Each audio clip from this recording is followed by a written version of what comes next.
जिसकी प्रॉपर्टी नहीं बिक रही हो, कोई प्लाट, कोई जमीन, कोई जायदाद का लफड़ा चल रहा हो, परेशानी चल रही हो, और कोई प्लेट है, कोई मकान है, या तो खरीदना है या बेचना है और वो बिक नहीं रहा, तो कुंदकेश्वर भगवान का स्मरण करना महाराज। 5 कमलगट्टे,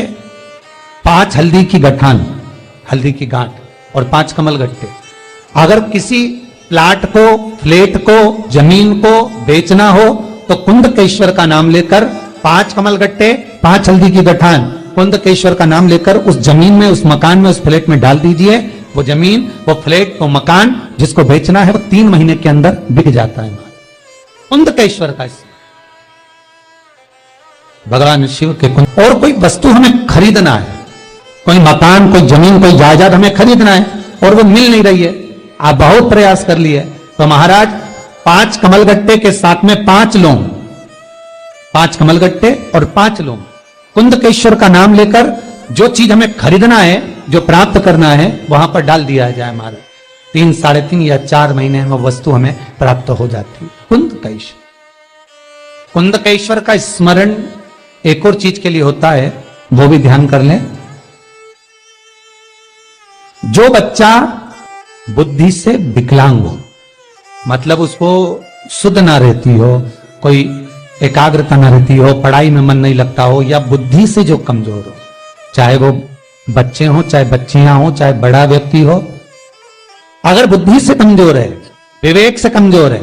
और यहां तक शास्त्र कहता है अगर शरीर से भी दुर्बलता हो, हमारे थोड़ा आवाज पकड़ना है, अगर शरीर से भी दुर्बलता है तो महाराज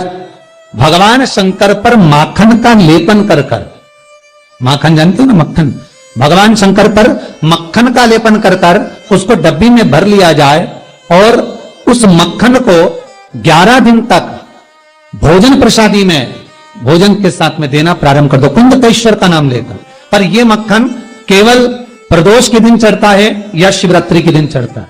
महाराज, किसी भी प्रदोष को चढ़ा लो या किसी भी शिवरात्रि पर चढ़ा लो, कुंदकेश्वर का स्मरण कर महाराज। अगर बुद्धि कमजोर है, विवेक से कमजोर है, तो उसमें आराम मिलना प्रारंभ हो जाता। कुंदकेश्वर भगवान, तो उसमें सबसे पहली जो शिला है वो नारद शिला है।